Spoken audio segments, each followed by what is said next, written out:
But without which they cannot they can't do this rule the country. The problem was that Awolowo was a highly principled man. Okay. You didn't talk to Awolowo about squalid deals and fixing things. Awolowo was not that kind of person. If you read his books, this man was a world statesman.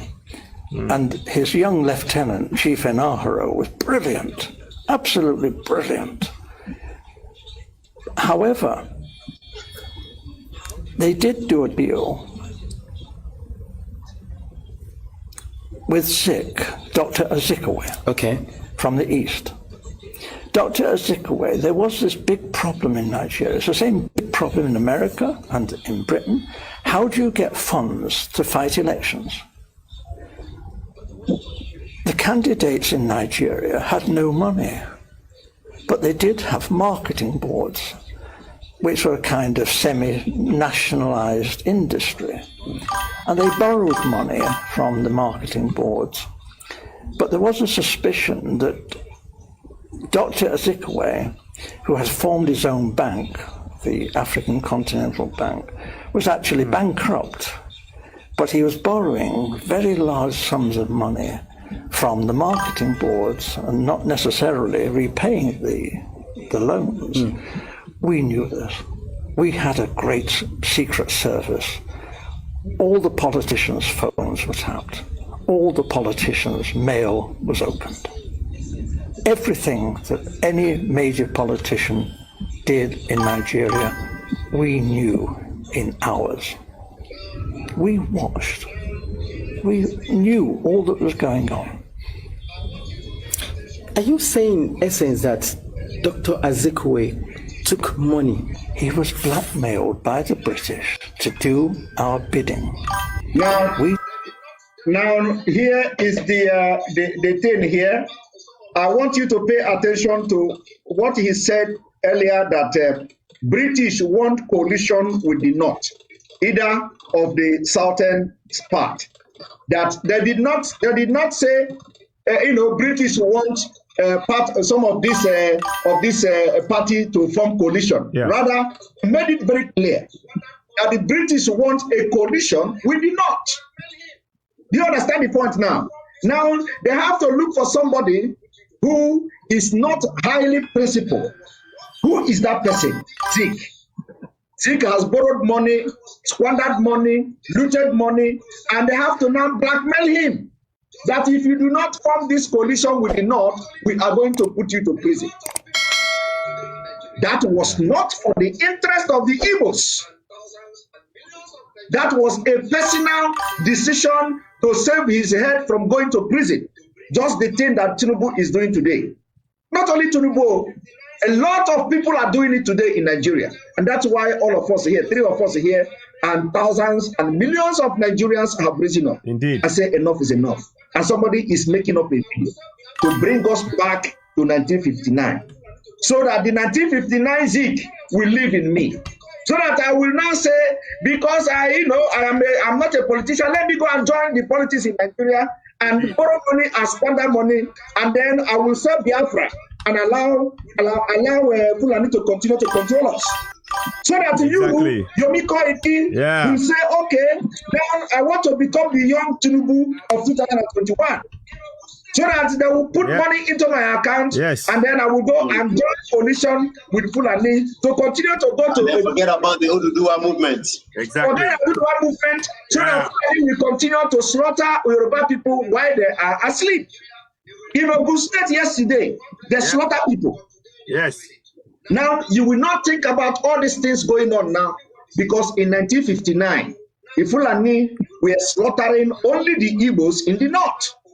They were not slaughtering entire Nigeria. They were not going from one place to another, but today they are doing it. Now, you want somebody to come and do exactly what the Zik do, or you want to now form a new Tinubu in 2021 that will now overlook all the killings in Yoruba land. He never give even one single statement to either condemn or support the killers.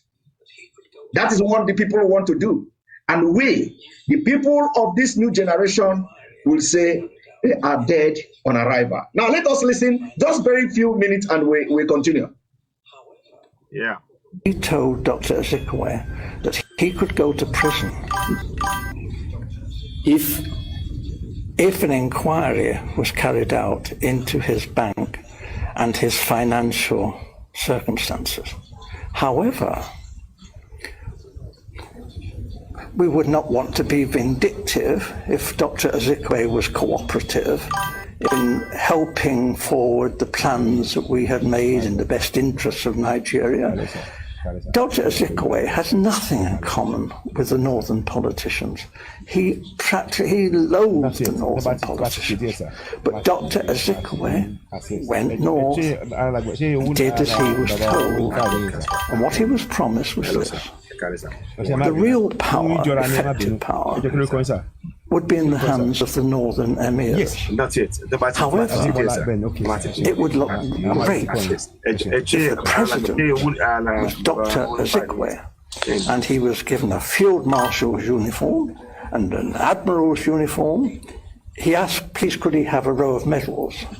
But they said, well, no, that was a bit difficult, to get the medals. So when the ambassadors started arriving, he was known to be asking people from foreign countries, perhaps. Now, Yomi and Citizen AY, I don't want to play the video further because I know all of you must have watched it, but I've been able to make the point I want to make. Now, one last video before we start, talking. One last video. Yeah. One moment.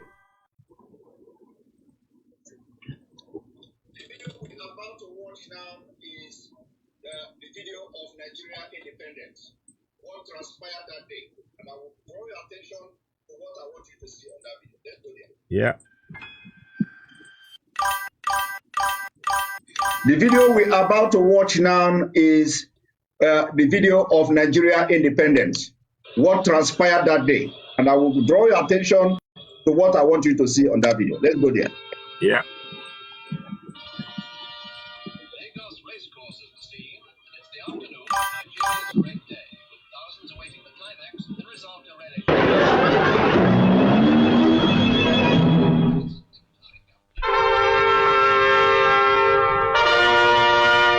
Lagos racecourse is the scene, and it's the afternoon of Nigeria's great day, with thousands awaiting the climax and resolved to relish every minute leading up to it. Princess Alexandra, with Sir James Robertson, the retiring Governor-General, must have enjoyed the whole jubilant atmosphere of the occasion. A first-class show was put on for the benefit of spectators.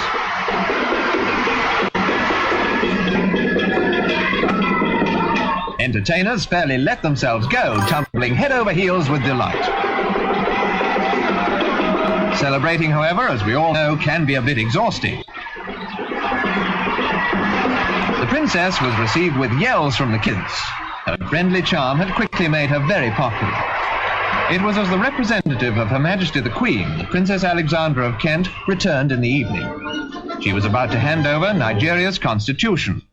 And presently, quoting the Queen's own words, she was to wish Nigeria a great and noble future. This was the moment for which the country's leaders, in partnership with British authority, had patiently worked. The Nigerians themselves emphasized that all has been done in friendship, and that friendship will continue. Meanwhile, top-ranking Nigerians, wearing their finest robes, watched in dignified silence as the climax of Independence Day was reached. In handing over the documents to the Federal Prime Minister, Alhaji Sir Abubakar Tafawa Balewa, Her Royal Highness... Here is where the problem of Nigeria started. For those who don't understand the symbolic meaning of this. Exactly. Balewa. Of Independence Day was reached.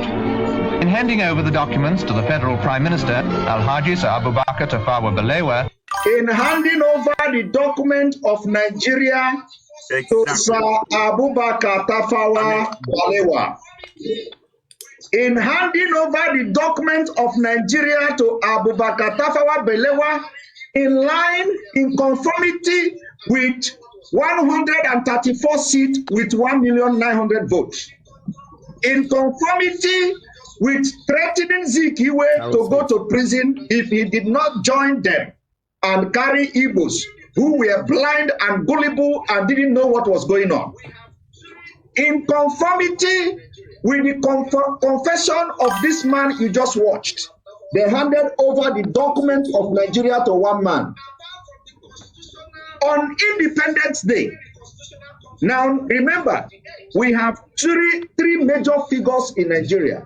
We have Awolowo, we have Zik, and we have Tafawa Balewa.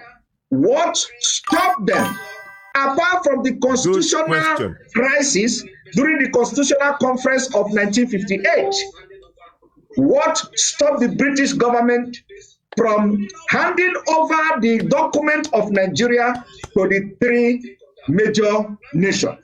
Okay, nation. That did not happen. And this is where Nigeria was handed over from the mechanism they already put in place, building up to the Independence Day. I want you people to think on that. All right, now we start. Okay, Yomi, do you want to go forth? Oh, yes. Very good evening once again. I think a lot of people need, I've been reading some of the comments coming behind, but let us remember that what we are treating now is for the benefit of us moving forward.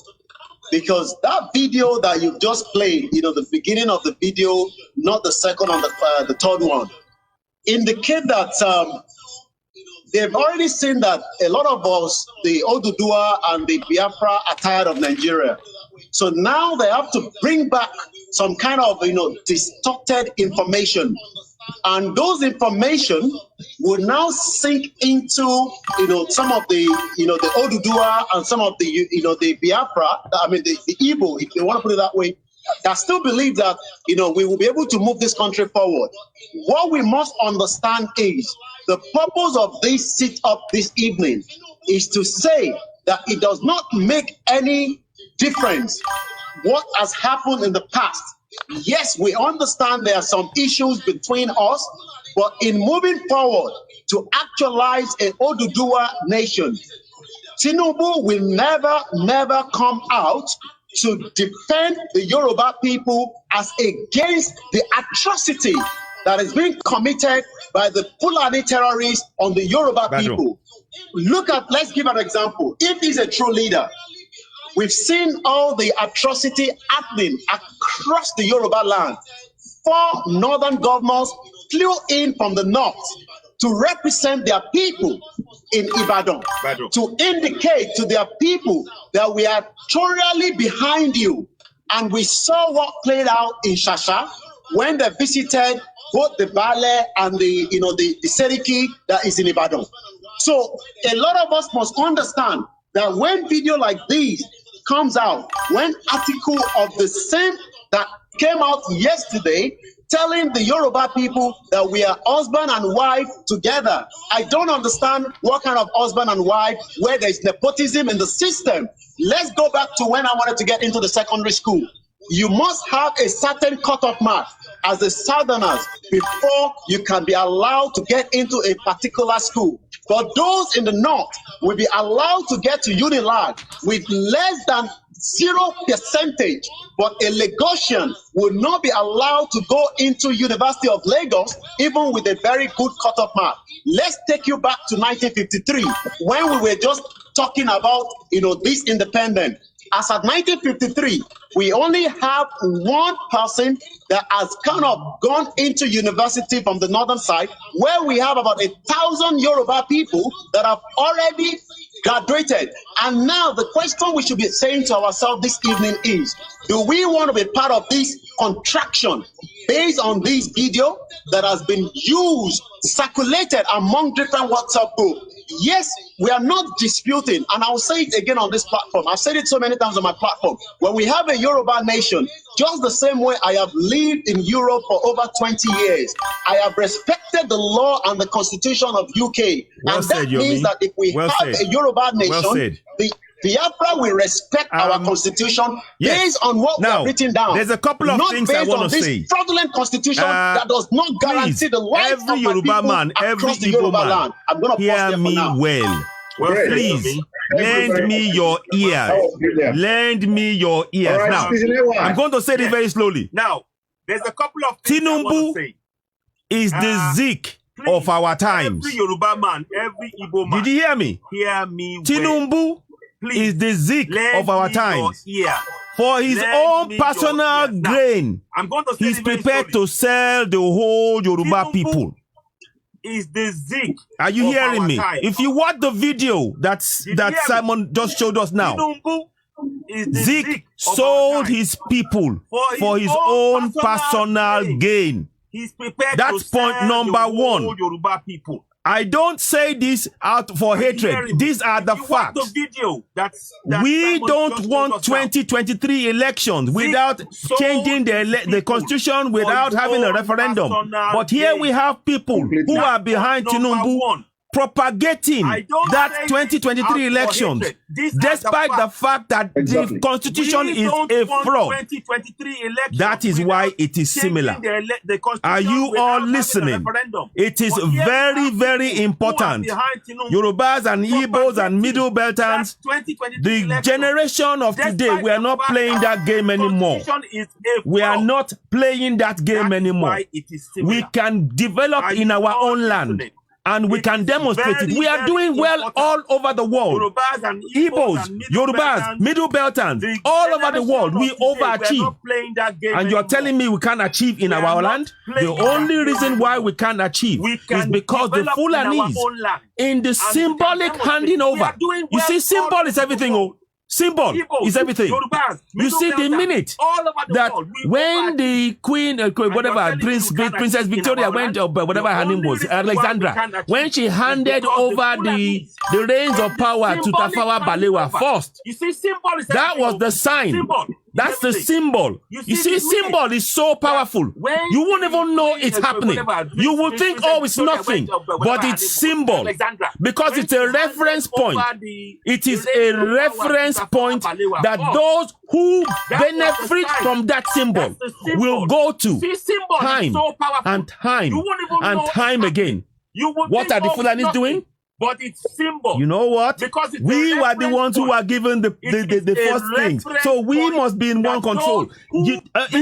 Automatically, they have this idea of born to rule mentality. Born of the fact that they were the ones handed that reins of power in the symbol. It should have been handed out to three of the people there, Yorubas, Igbos, and Hausas at the same time. They should have been the hands on that thing at that time. But because that did not happen, this is why we now have what you call the born to rule mentality. Are you following me? Those of you watching, are you following? Listen well. Listen well. Symbol is everything. I'm gonna just bring that symbol forward to what happened with Seyi Makinde. Now, with Seyi Makinde, there is a picture which I have. I hope I can show you. There is a picture. You see, when Britain, when they took control of Eko, I don't like calling it Lagos because I call it Eko. I'm a Yoruba man. I'm going to call it the name my ancestors, their word is called it. They call it Eko. When they took Eko over, the first destroyed King Kosoko in the fight with Akintoye. When they now restored Akintoye, 10 years after he was restored, his son was enthroned on the 6th of August, 1861. There is a picture which I hope I can show you. From what I want you to understand the power of symbolism. And yesterday, I did something on my show, on my broadcast, and I'll see if I can show you that picture. Now, if you look at that picture, let me see if I can find it for you. From what I want you to understand the power of symbolism. Is that it? 1 second, please. Just give me a second. I did something. Now, it is very important to understand that symbol. I'm going to show you something. Now, don't know if you can see it. If you look at that picture, let me see. I don't know if you can see. Can you see it? I'm just trying to get it for you. I will show. Yes. 1 second, please. Just I'll send it to you, Simon. Now, I'll send it to you, Simon, right now. Important. See if I can find your number. That symbol. I'm on the other phone, so it might not work, but I'll try. I don't know. You can send it. So let me try this put it on the screen. Simon Ekpa. You can send it. Okay, it's the other one I want. It's this one. Okay, I'll next. send it to you, Simon. So you will now. see it come up. If you see it, post it. Now, I'm on there. It might not work. I want to again. Right. I'm going back on the power of symbolism. So let me. Very important. Now, Simon, have you got it? Oh, okay. It's the have you got it? One I want. It's this one. Now, put it up. Next. Put it up. You will see it come up. Because I want people to understand the power of symbolism. If you don't understand the power of symbolism, they will take your land from you and you won't even know how they did it. Yes. But here right now, yes, you will understand. Remember, I told you about the symbolism of handing over to Tafawa Balewa first among the three. That means that you've given them the right of born to rule mentality right there and right then. And they were not going to let go of it because they will always go back to the point when you watch the video, the British gave it to us. So you have no leg to stand on in that discussion.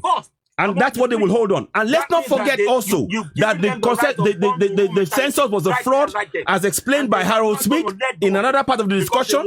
And also they were counting cows, they were counting in the 59 census. All of this is all stuff weighted unfavorably against Yorubas and Igbos. These are things. Now, Simon, have you got that video, that thing out? Can you put it up? In another part of the discussion, and okay. Also they were counting. Okay, so okay, now you see the symbolism is when the picture comes up, you will notice something. Sheyi Makinde is in the middle. He's in the middle of the Fulanis and even the ballet. They made sure the ballet was sitting with the slippers on. These are all symbols. You won't know. You will think, oh, they're just sitting down. It's symbol. They are symbol that this is a conquered territory, and the Fulanis are sitting on either side. They are sitting on either side. Now, I'm going to bring you back to the 6th of August, 1861. On the 6th of August, 1861, King Dosumu was marched forcefully. He was marched by the British, I can't remember his name, one of the officials, to go on to HMS Prometheus, to cede Lagos, to become a colony of Britain. Now, when he was forced, they forced him to come onto the boat, and that was a sign to say, we on this boat, we are the ones in charge. You sign what we tell you. Now, when they went back to the seat, to his onto land, you will notice when you look at the picture, the people that were sitting closest to the King Dosumu were the British officials. He was in the middle. The people around him, all his people, and they sat down. One of them was crossing his legs, and they were given the air of superiority. Are you following what I'm saying? That is about symbolism, because the people now understood that the people who had the power was not the king. The king was in the middle, circled. So he can call him king all he wants. He became a slave king. On the 6th of August, 1861, King Dosumu, regrettably, he became a slave king, even though he didn't want to do it. Now, where's the symbolism? The connection? Look at what happened with Sheyi Makinde. Sheyi Makinde was in the middle. He was in the middle of this with the ballet. And the way he sat down, those guys sat down, they were wearing the full agbada and everything else. They are guests in Yoruba land.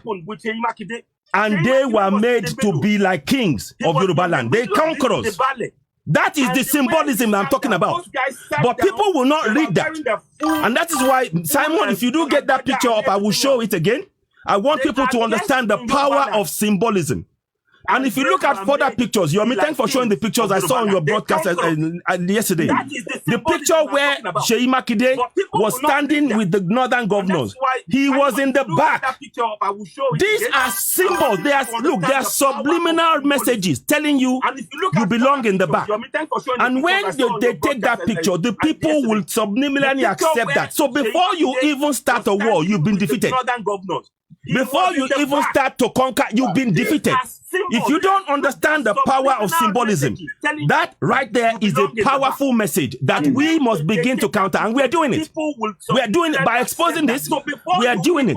We are making it clear to everybody that the message is that we are not conquered slaves of anybody. Now, thank you very much. You see, the man in red, thank you. So you see, the man in red, the dot on the red, on the left-hand side, you will see King Dosumu circled. He's circled. Thank you very much. That is the king. Look at who's around him. One British man to his left, 2 to his right. Can you see? Now go and look at Sheyi Makinde. Let's go and look at Sheyi Makinde. See, who's behind? Who's to his left? Fulani man to his left. Yeah, to his left, and there's a Fulani man to his right. The second man in the middle is a ballet, but with slippers on. All of these are symbols. They are telling you that we are in charge. Yeah. So all of those who want to say we are Yorubas, we are not in charge of anything at this point. But we are making you aware of it. You need to wake up and take back what is yours. This is a symbol. Thank you very much for showing that, Simon. Now, before I go, there is something I want you guys to bear in mind. But we are making you We must all, as Yorubas and Igbos, I want you all to please write this down.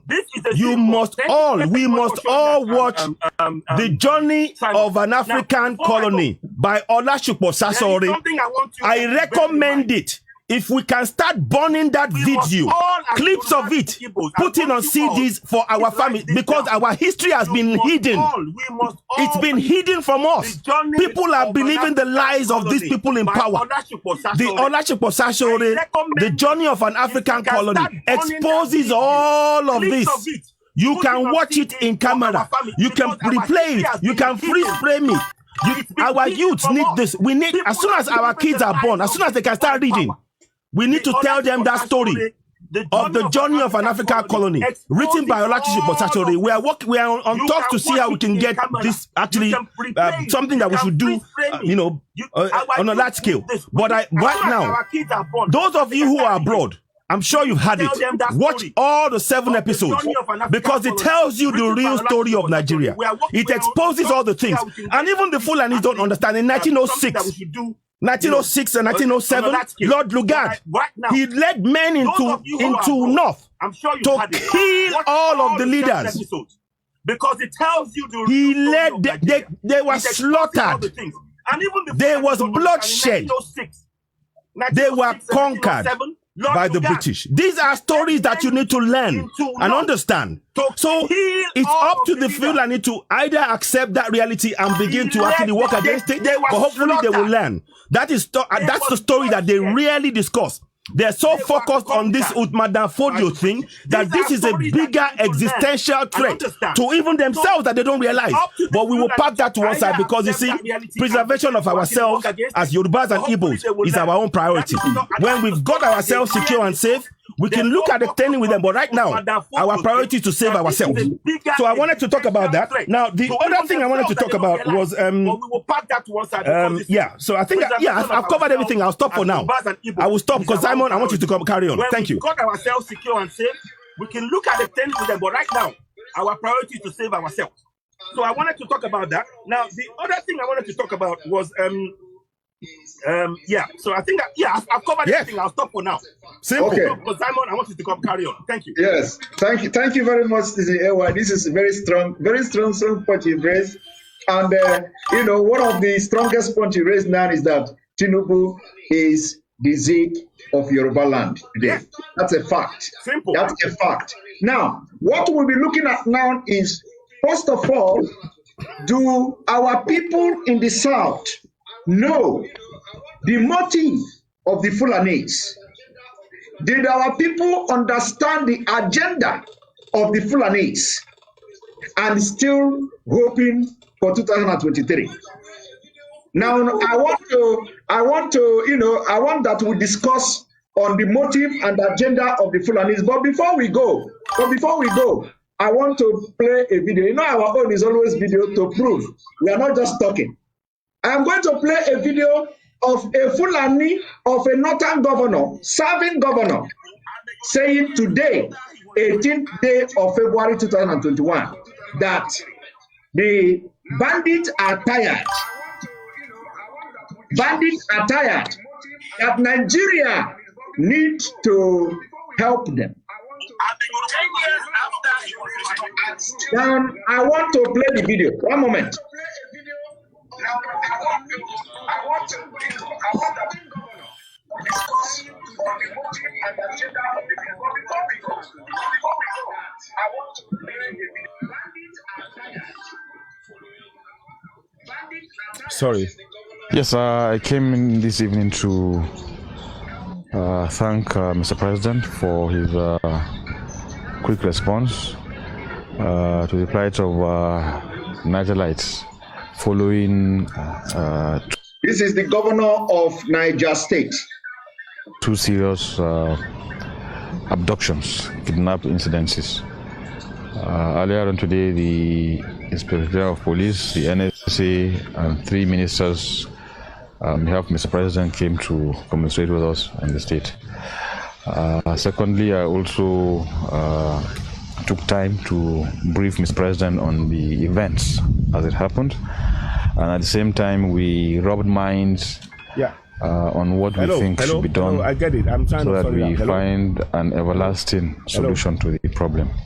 So, Mr. President has confirmed to me that this matter will be given proper attention, and we'll continue engaging the service chiefs at the federal so that we can guide them and advise them on what we think should be done. So I think it was a wonderful meeting this evening. So having met the president, what assurance can you give to Kagara community and the entire Nigerites?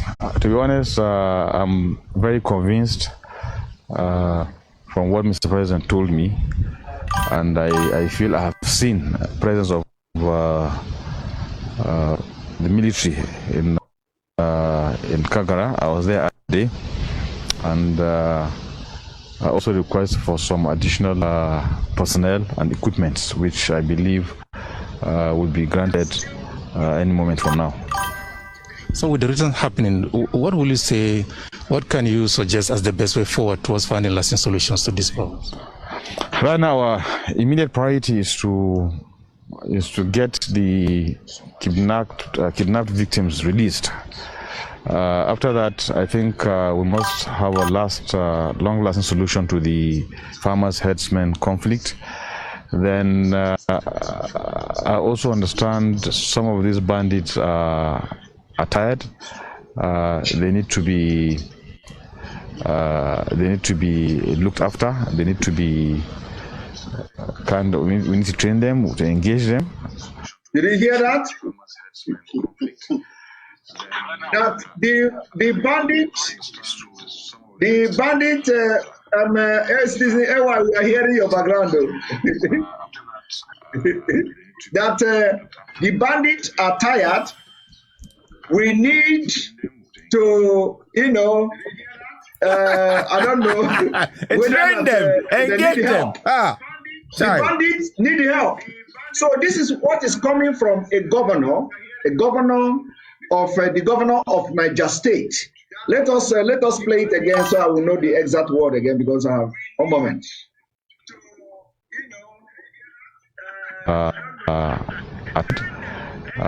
They need to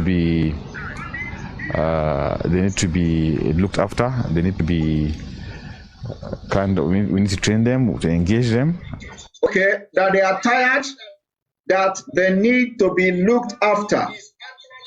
The governor of Niger State said that the bandits are tired, they need to be looked after, and they need to engage them. So this means that the governor is actually in contact with the bandits to know how they are faring and how fit they are, and they have informed him that they are tired.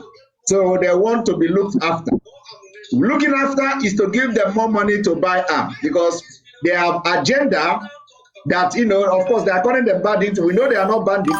A lot of them have said that they are not bandits, that they are terrorists. So they need to get more money for more arms, more ammunitions to carry out the agenda. So why I play this video is that, can we now talk about the agenda of Fulani? What is the agenda?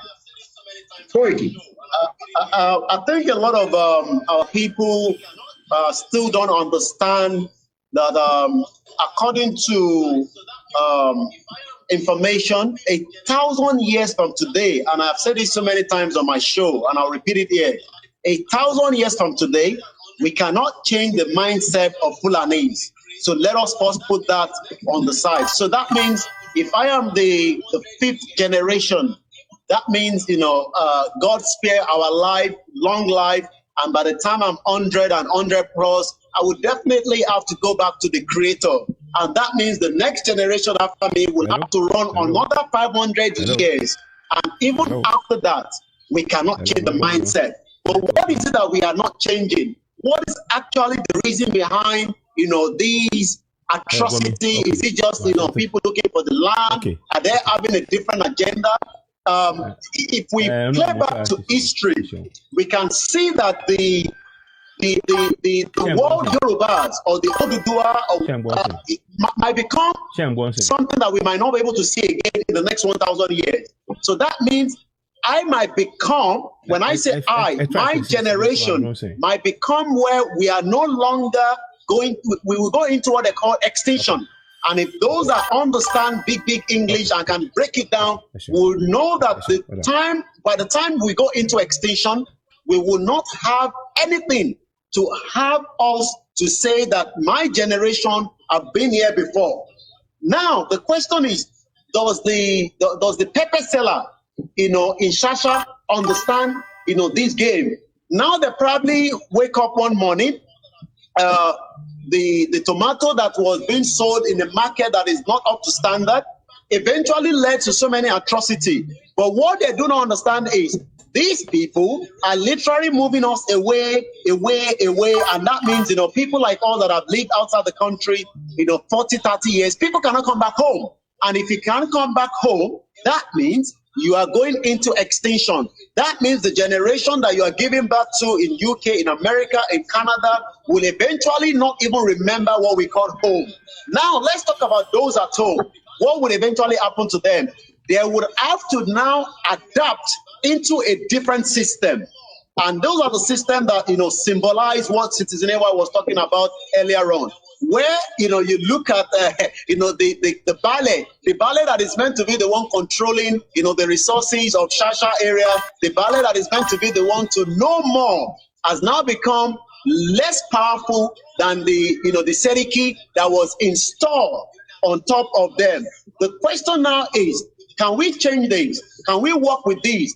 These are part of why we are sitting here this evening. Not because we are looking into what has happened in the past, but to say to those that are still having the mindset that you can have a round table discussion with the Fulanis. You just played the Niger State governor, where those that were kidnapped, even a goat was kidnapped along the line as well. And these bandits, I don't call them bandits, they're terrorists. And the world knows that because according to the statistics, according to the Global Terrorism Index, we are number 3 when it comes to the terrorists around the world. And if people don't understand what that means Nigeria of today is number 3 across the whole globe. We are not competing. We are not providing anything that will be more beneficial to those at home. But we are already competing not just on the capital level of the world, we are already also part of the system that says that we are number 3 in terms of Global Terrorism Index. And who are those behind these? These are people that are trying to chase us away, whether you like it or not. People might say it's not going to happen. History has indicated that. Whether those that believe that they want to convert to Islam issue, but we are talking about our ancestral land that is about to be taken away from us. And if care is not taken, we must understand this kind of discussion must come on the table. The unity between us is not because, when we have our Oduduwa nation, we would have to obey, a constitution that will be written on the behalf of the Biafra for the Oduduwa people. No, but the one that we are running on now is not helping us, is not going to help us, and we must move forward out of this contraction. I was listening to Mazi Nnamdi Kanu, I think about 3 days, not the one you had with him, when he says that we are not even competing with anybody around the world. We are not competing with Ghana. We are not competing with Cotonou. We are not competing with Kenya, with Benin Republic. The question that we should be asking is, we are still talking about those that wrote an article yesterday on Sahara Reporter that I read out that says that we are husband and wife, and then giving us insult that our Yoruba women are collecting credit on behalf of what they are selling. The question is, the Yoruba land have everything, not to even give credit to the Yoruba people, but to give credit to those outside. It has been done during the regional government, but when you look at the system we are dealing with now, we are dealing with a system that we must be united to fight it to the end, and make life meaningful for our people. And before I come back, and wrap it up, to you, we must also understand that the power that we have now is what we are using now. And those power is already being felt. You see that the government understand, the energy between us, and there's nothing they can do on that. That energy will eventually lead to the breakup of this country. Whether it is peaceful, whether we go through the war, it does not make any difference. What we must understand is we will not sit down with this generation at 42 years old and still thinking that a Fulani man that is a terrorist that is about to wipe my generation will change their mindset against us. They are not tired. The governor is just going to ask for more funding for them, because remember, they did ask for 500 million naira, and I'm sure that will be coming out from their governor sent to them.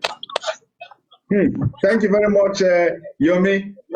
Citizen AY, let us hear. What do you think is the agenda of Fulanese? Can we discuss the agenda of the Fulani, I've said it. People might have forgotten. Maybe you should put that up to remind them. There's something called the Abuja Declaration 1989. Yes. That is their agenda. And I kid you not, I will read a line from that agenda. Let me see if I can get it up. Go ahead. It basically says that, look, nobody, that all the posts should go to Muslims. Muslims should not be given any post. And ultimately, they are going for a Islamic sultanate. That's it, what it says in the Abuja Declaration, the alternative declaration. Let me try and get the exact words. I'm paraphrasing, but Simon, you know exactly what I'm going here. This has been their agenda. There has been no difference between the Uthman Danfodio thinking that Tafawa Balewa and his boss, Ahmadu Bello. There's no difference in that agenda and what is on ground now. Yes. And it is time that we in the South, the Middle Belt, the Igbos, the Yorubas, and everybody in between, it is time we understand that that is the one agenda that they are only interested in. They will not rest until they touch the sea in Lagos, becoming all Fulani from top to bottom with us as slaves. We need to be very clear about that.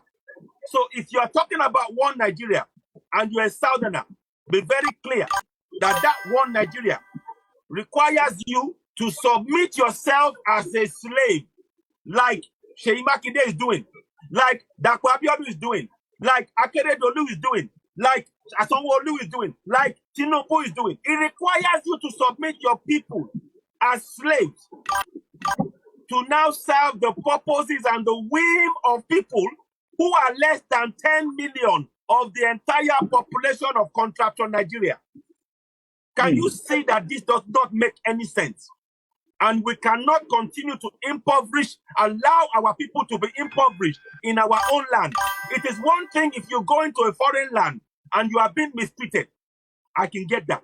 The worst you can do, you will leave.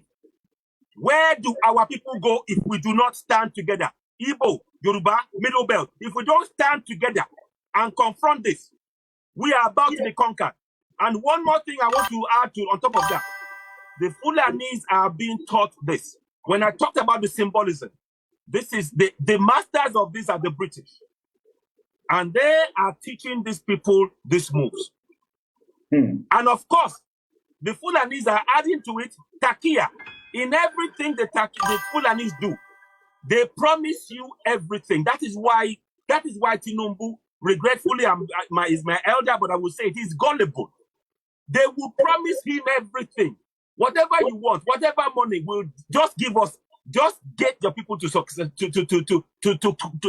to us. Get them to agree to one Nigeria. Get them to submit to one. Everything. They will give him, as soon as they get that thing, he's the first casualty. He will be the first casualty. It's what happened to Abiola. It's what happened to Awolowo. It is what is about to happen to Tinubu. But we're not even interested in that. One more thing I want to add to this.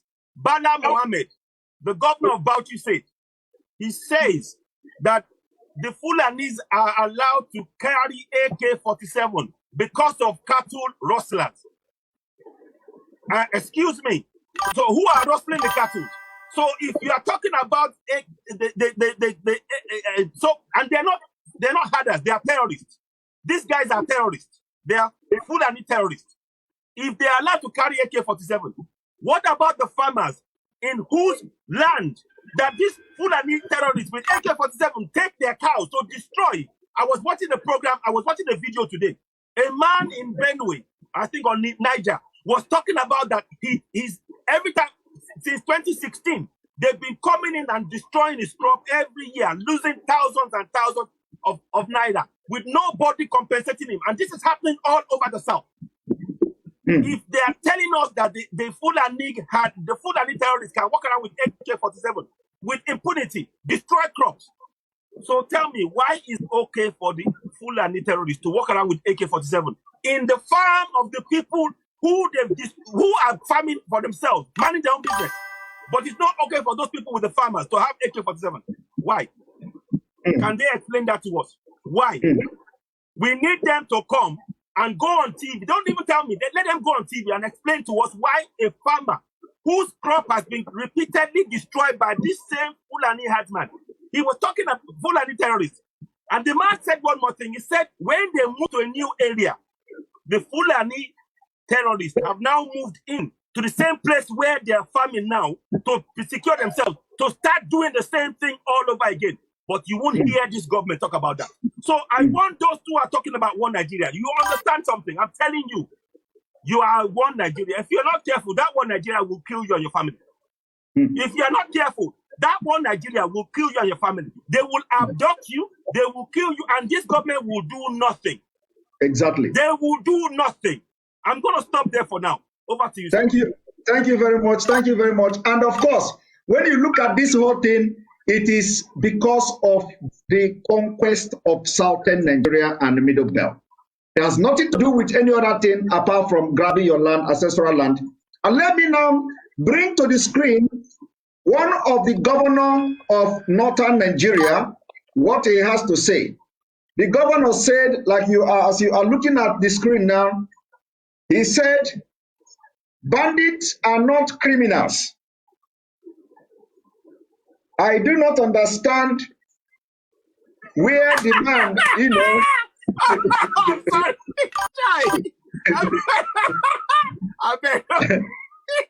I am still waiting to see the thing on the screen. The man said, it's coming now. It's here. Okay. The man said, not all bandits are criminals. That is a governor.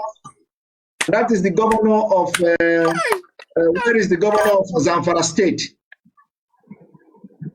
Not all bandits are criminals. I want people to see it. Not all bandits are criminals. According to the governor Bello Matawale of Zamfara State, not all bandits are criminal. Some are victims of circumstances. Some of the bandits are not criminals. They are victims of circumstances.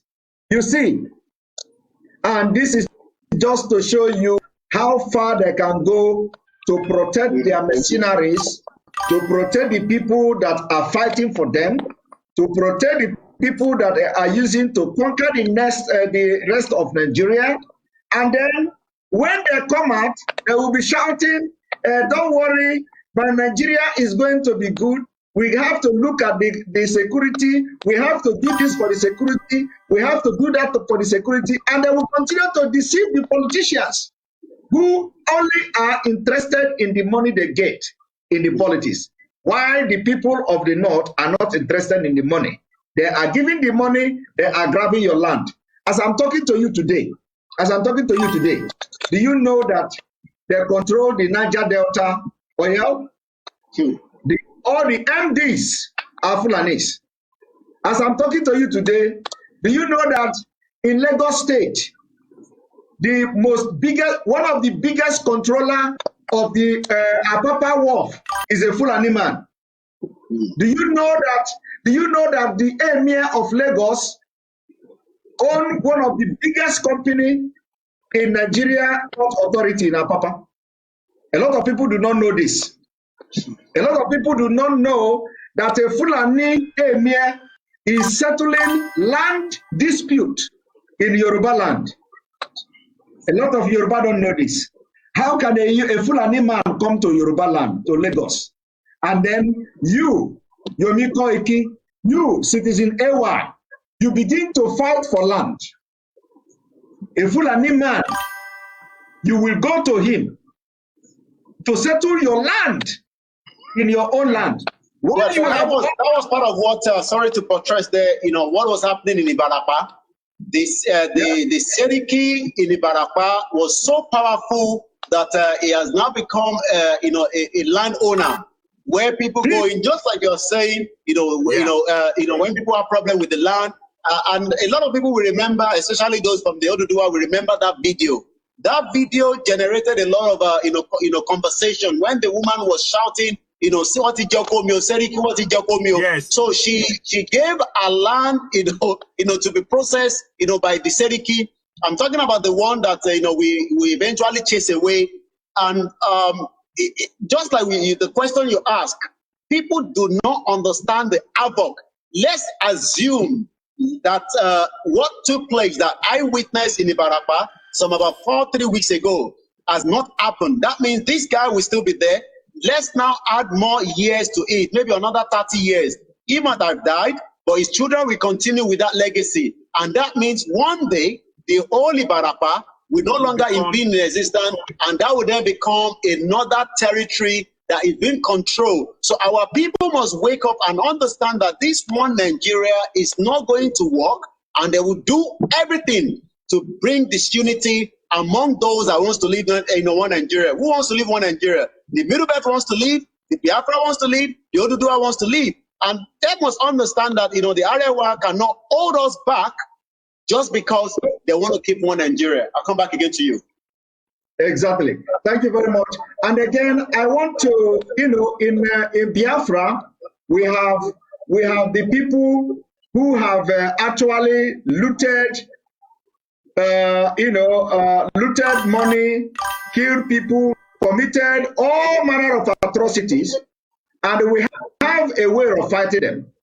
We are reminding them, some of them, they committed this atrocity when we are still very small, when we are still children, and then to them, they thought that all the atrocities they committed that nobody know, nobody keep the record and all that.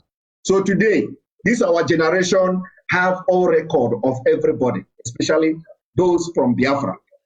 There is a man who is who they call Chief Emmanuel Iwanyanwu. If Emmanuel Iwanyanwu is somebody that nobody talks about him in anything good, he came some weeks ago to say that IPOB, of which I am proud to be part of, is endangering the life of Ndi Igbo in Nigeria.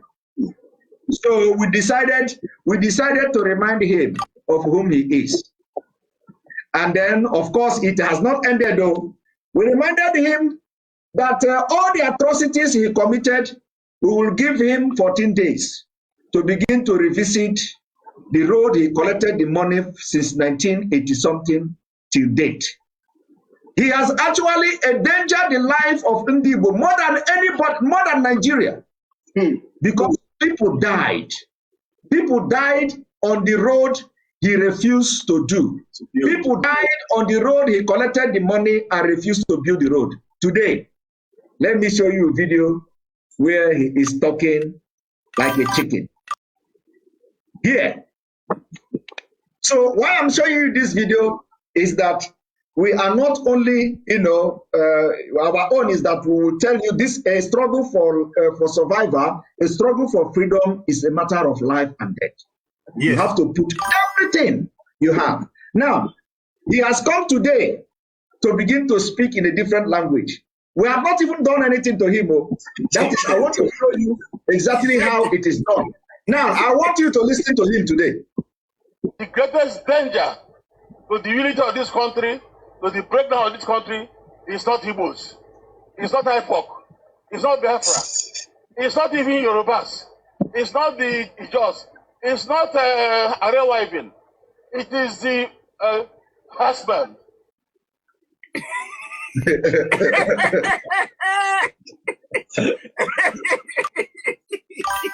Orishirishi, as we say, Orishirishi. So I did not even. We have not even started. He has come today, just few days. He has come. He said, IPOB. He has come to apologize. He's quaking. He said, the same IPOB, he said they were endangering the life of the Igbos are not the problem anymore. Biafra is not the problem anymore. No. Yoruba is not the problem anymore. The problem now has become the herdsmen. So, of course, we don't mind. We don't mind if they can, eat their own shit. They must. They must. If they can eat their own shit and begin to do the right thing. Yes. And begin to speak. Yes. Look at what we have demonstrated here. We have demonstrated from one governor to another, from another governor to another, from another governor to another, from the north. Yes. Defending terrorists. Defending terrorists. Because they have agenda. The agenda is that these terrorists are the ones they are using to run over Nigeria. Yes. That's the agenda. Now, everybody in the South, all freedom agitation must be ready not to respect no man. That is not for the freedom of your people. I said, you see, our own is that if you do not want your people to leave, you are going to be disrespected. Not only that, the time we come, we will put our hand in your mouth. Yeah. The time we come, we are going to put our hand in your eyes. Yes. If you say the people will not leave out of your greed, we are going to bring you down. Yes. Before you use our people for sacrifice. Yes. Now, when you look at all this, I want to play a video, just one more video, and then we begin to give our conclusions and all that. Just one moment. Yeah, no problem.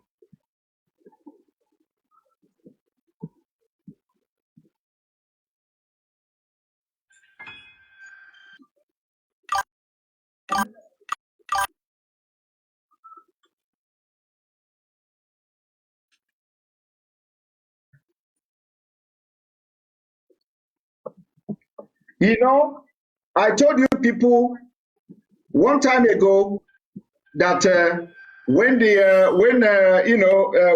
some of the leaders like the Obas in Yoruba land, when they will go to the Aso Rock, that they are the people you are going to deal with. Honestly, you have to. You are going to face them. We have to. To be able to be successful, you are going to face them. And I am showing you a video of one of them. Now, watch. Oh, goodness me. Well, I'm not surprised.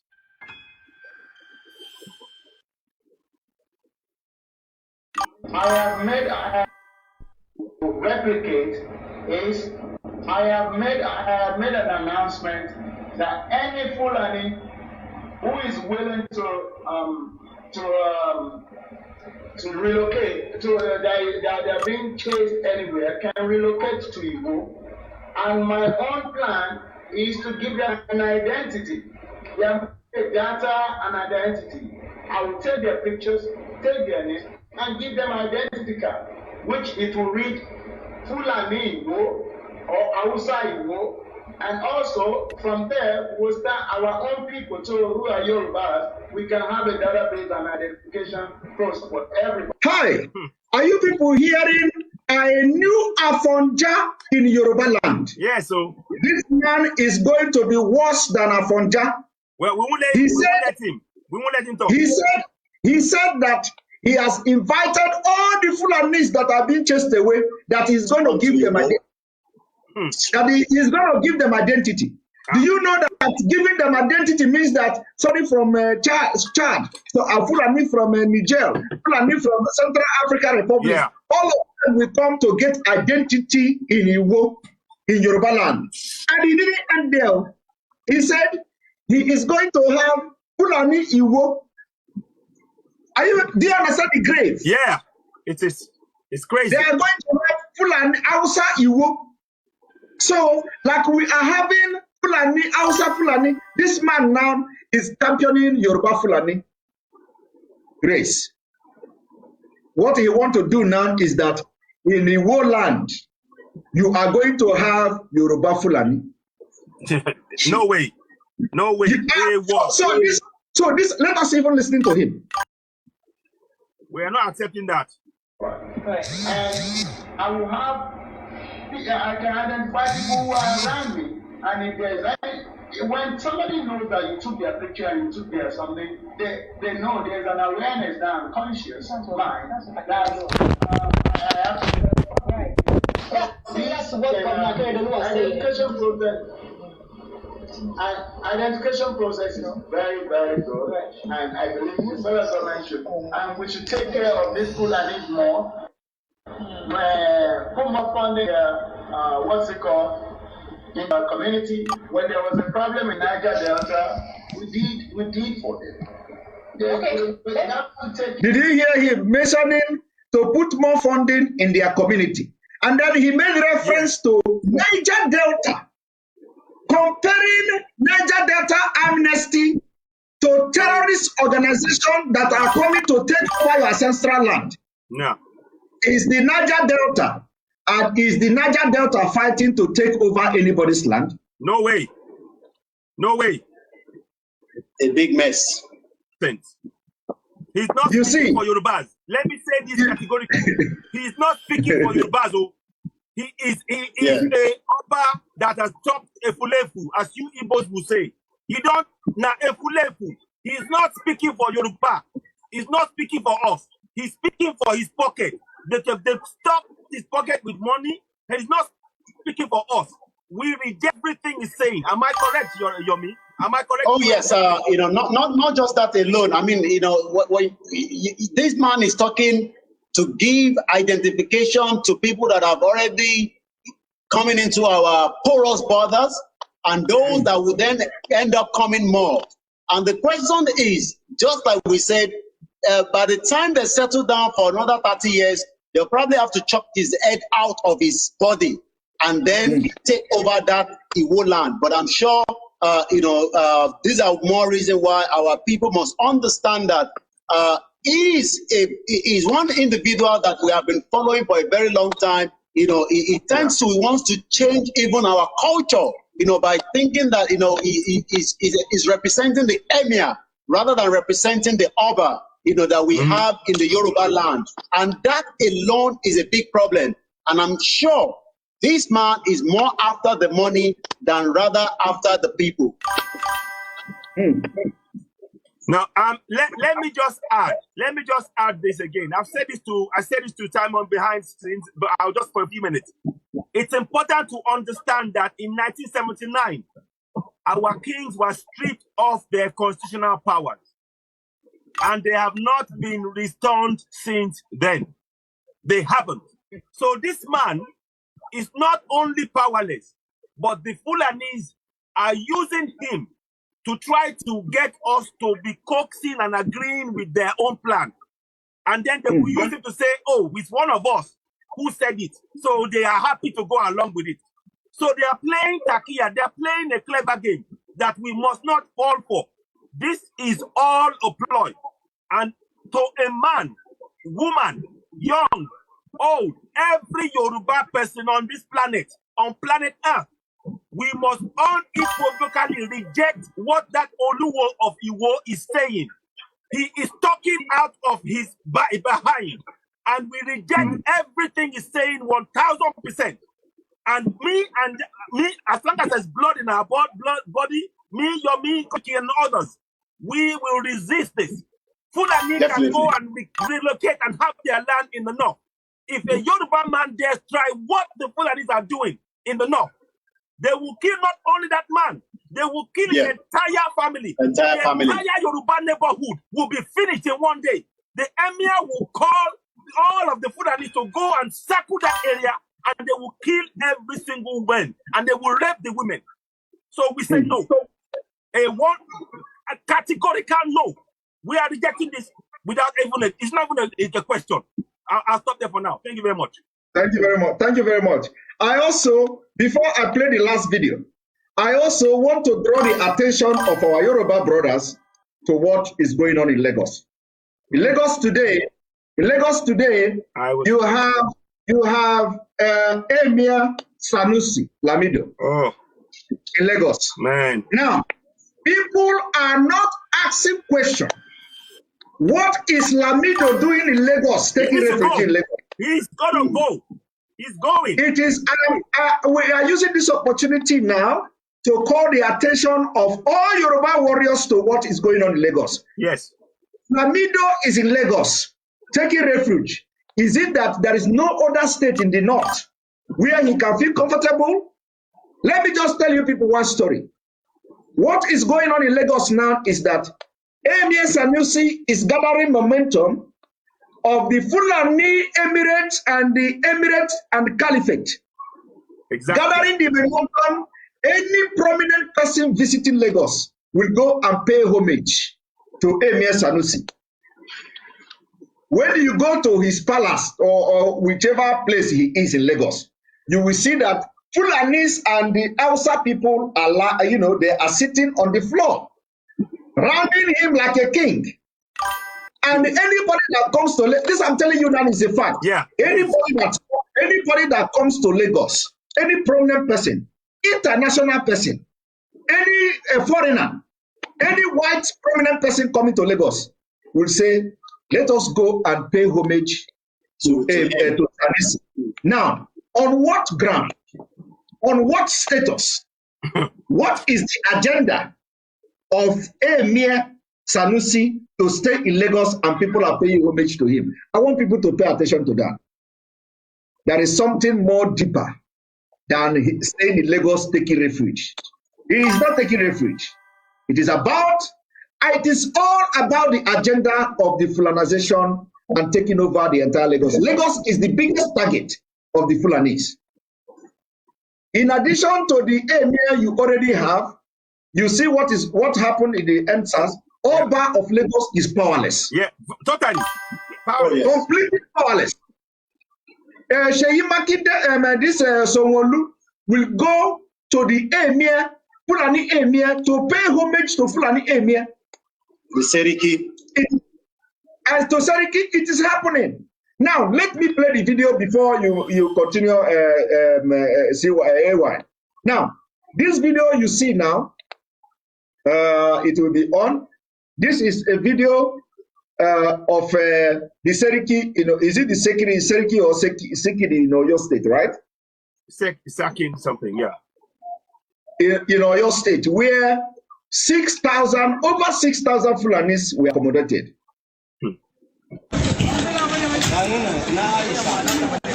Wow. Abubuwan da ke faruwa kofar gidan malam na sasa kenan da ke faruwa a Ibadan. The thing I want you to pay attention on this video is the vicinity, the palace, the way they have, considered the area. You will know the large plot of land or hectares of land the Fulani king is living in Oyo State. Yeah. That can accommodate 6,000 Fulanis in the palace. Now I want you to look. It is even bigger than mosque. It is bigger than the Oba of Yoruba's palace. It is bigger and bigger. I want you to tell me how many Oba in Yoruba land have a place that can accommodate 6,000 refugees. Now watch. Bayan da mutanen mu waɗanda suka koro suke, banda mata da ke cikin gida, banda mata waɗanda ke cikin gida. Mutanen mu na cikin wahala yau wuni babu wanda ya sha ruwa, babu wanda ya ci koi, ba wanda ya ci ko ruwa, ba wanda ya sha. Ga wakin da suka samu ɗaukuwa ga su nan, an da ɗaukuwa an je su gefe.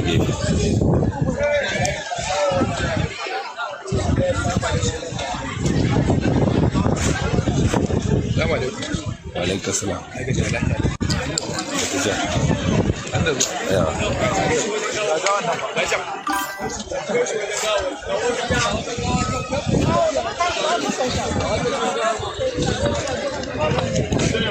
babu soja babu dan sanda.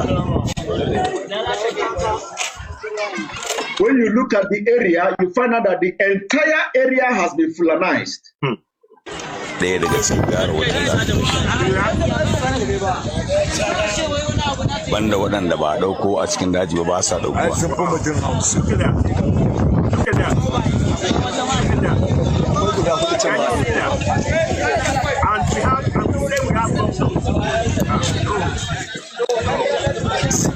And don't forget that in this video you are watching now, the people that went and vandalized Yoruba properties are here.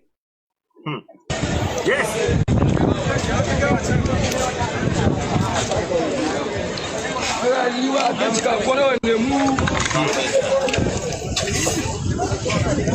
Wow. So Yomi, time is up. Can you give a very fast and very, very brief closing remark? Yes. I know your time is already up. Yes. First and foremost, let us appreciate ourselves. Let us understand that the fight for freedom that we are agitating for is not a movie script; it's a reality, and that reality is part of what has brought us onto this broadcast. That reality should not just be between this broadcast; should be a unity between and among the South, the Biafra and the Oduduwa, so that we can move forward. Our fight is not against each other. Our fight is against the Fulani terrorists that wants to hold us onto a one Nigeria that has become, a bad image for us and the generation to come. Let us make sure that we are taking this message of today and the future one, that we are not going to allow any, video, any pictures of information that will kind of bring disunity. Yesterday, I came out quickly, just when I saw, the Arewa Consultative Forum saying that the Southwest and the North are husband and wife and slave and master. They even took out the Biafra completely out of the picture. But we must tell them that we will not, and we will continue to work together for the unity of our own self-independent out of this contraction called Nigeria. Nigeria is never going to work. It's not going to work. Let us work together. Do your own little bit. Don't leave it alone to Simon. Don't leave it alone to other media. Every one of us must take the message to every part of the world, and let us tell them that enough is enough of this union that has never worked and is never going to work. I will be living now, but I'm not living forever. I will continue to come on different platforms. We will continue to work together to make sure that those in the government of today and those that still believe in one Nigeria, that you will not create that, disunity among the Biafra and the Oduduwa. And once again, I'd like to say thank you very much to those that have been following and been watching in the last, I believe it's been about 2 hours or so. But again, my name is Olayomi Koike, and I really appreciate, Simon Ekpa for the great job you are doing. Each time I'm watching you at home, not when I'm inside this location at the moment, I do watch you on a big screen because I want to capture as much as everything that you're saying. And once again, kudos to the work you're doing on the Biafra. And I'm sure history will not just remember you, history will remember every one of us as we move into a freedom that will give us a better life. Thank you very much. Thank you very much. That's a brilliant work. And the war continue. Yes. Thank you. Yomi, we'll talk later. Listen, carry on. Yeah. That's our white lion right there. Carry aburo mi, carry. Ashewa. Okay. Thank you. All right. Yes. Now we continue. Of course, we are not going to stay long. I want this to last for like 2 hours. Now we have like 3 minutes to go. So in this 3 minutes, can you now give us your closing remark? Remember that we are in this together until Nigeria is disintegrated. Absolutely. Look, Yoruba and Igbo and Middle Belt, we are going stride for stride, step by step together. We are going to walk to freedom. We are going to walk do this struggle till we overcome the Fulani. I want the Middle Belt to understand that they are part of this. The Niger, Chiroro local government authority, they gave the Fulani a week's notice to pack from their area because they were fed up of being abducted, being killed, their women being raped. It's the same process, it's the same story everywhere, all over the Middle Belt, in Igbo land. Now they're afraid of the Eastern Security Network. And by the way, I saw there was I don't know if you can confirm, there was a shooting down of an helicopter today. Is that correct? Is that confirmed? Well, we are still on it. We want to go low profile. So, but we are on top of the game. So they are a bit afraid of the Eastern Security Network. What we need now, we need the Yorubas to match the Eastern Security Network. Amoteku is not quite there, I'm afraid, because for as long as Amoteku is working with Miyetti Allah, that is not working. It is exposing us to danger. Amoteku must either stand on its own, or we create a Yoruba security network that would have no interference from Miyetti Allah. Miyetti Allah are a terrorist organization. They should be labeled a terrorist organization. The Fulani herders are a terrorist organization. They should be labeled a terrorist organization. Boko Haram are a terrorist organization. They should be labeled, proscribed by this government, a terrorist organization. And what we in the South, Yorubas, Igbos, Middle Belt must do was unite. We need to continue in that stride to unite to ourselves, to defend ourselves. You have the right to protect yourself under Section 33 of the Nigerian Constitution. No one shall intentionally take your life. No one shall intentionally take your life. You have a right to life. I want everybody, even though that constitution is a fraud, I'm telling every Southerner, you have the right to protect yourself. You have the right to defend your land. I'm talking about protection now. I'm not saying anything else. I'm just talking about we have that right. And we must do everything in our power. Our women are being raped. Enough of it. We need to band together. We are a band of brothers. Yorubas, Igbos, Middle Belt, we are a band of brothers and sisters. And we need to unite and to push out the Janjaweed, the terrorists, the Fulani terrorists, that the government, the governors are making apologies for over and over for the killing. They are even saying, oh, they should be pardoned. Pardoned for what? For the killing of people? Has the government of the day, have they paid any of the farmers for compensation for the crop they destroyed? Have they paid for the lives of the farmers they've taken? Have they paid for the rape of the women that they've raped? Have they done any of those things? Before you come to me and talk about pardoning them, the government either sits up, makes the payment to every single farmer tomorrow. If you tell us to forgive and forget, it's a lie. We don't buy it. We are not interested. We don't even we can't trust this government. We can't trust the Fulanized government with anything. We want to go. That's it. And we are going to get a referendum. We are going to make sure that self-determination is a number. We are going to trigger that, whether they like it or not. That is why we need to work together. Middle Belt, Igbos, Yorubas, and the rest of us who are in the South. I urge you all. This struggle is for each and every one of us. And we have a role to play. Never believe that your role is less than anybody else. We all have an equal share of this burden.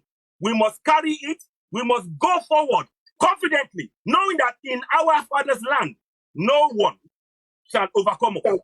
This is our land. We must make sure that in our own Father's land, no one is king. We are the kings. And we let the Fulanis know. We chase them back. Chase them and do what we must in our land to make sure we keep it. Do what we must. I stop there. Thank you very much, Simon. Listen, it's a pleasure being on your show.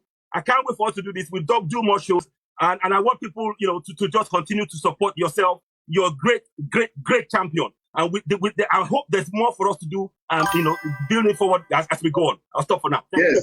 We are coming. Thank you very much, AY, for being on this program. It's an honor to have you as well. We are going to do on the Sukuk scam and the Islamization. We are going to do a show together on the Sukuk. Yeah. And then we are going to arrange on that, and then we have a date and fix it. we need to enlighten the southern Nigeria and the middle belt on what sukuk is all about. That's it. And how they want to use sukuk to mortgage everything, and so that Saudi Arabia will come to say our money is here. That's it. You have to pay back the money. So you have to be aware of it. Of course, we know that they already have, the money have been spent, but we have to discuss about how the money will be paid. Exactly. So thank you for having you on this program, and I appreciate it. This is just the beginning. We have been able to put culpability where culpability is. Those who try to bring the seed of discord should now be ashamed of themselves, and some of them probably must have repented after this show today. Yes. Thank you very much. I'm looking forward to have you again. Thank you. Bye for now. Okay, I'll end.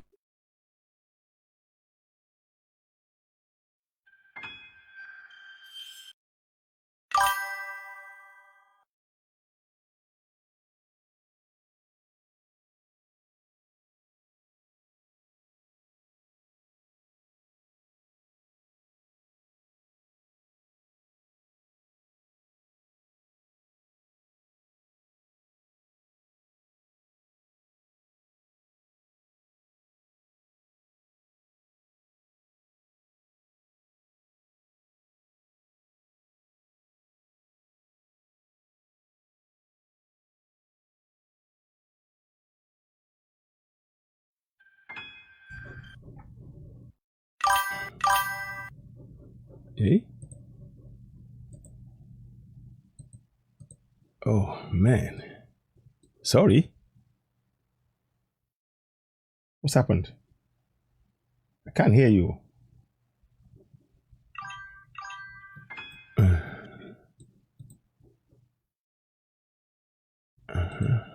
man. Sorry. What's happened?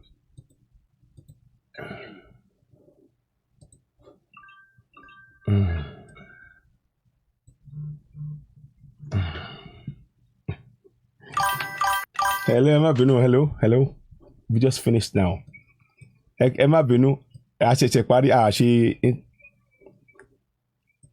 Ben. Okay. Mm-hmm.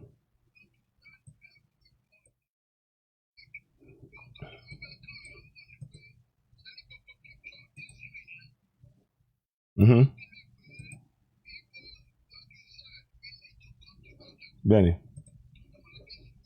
Benny.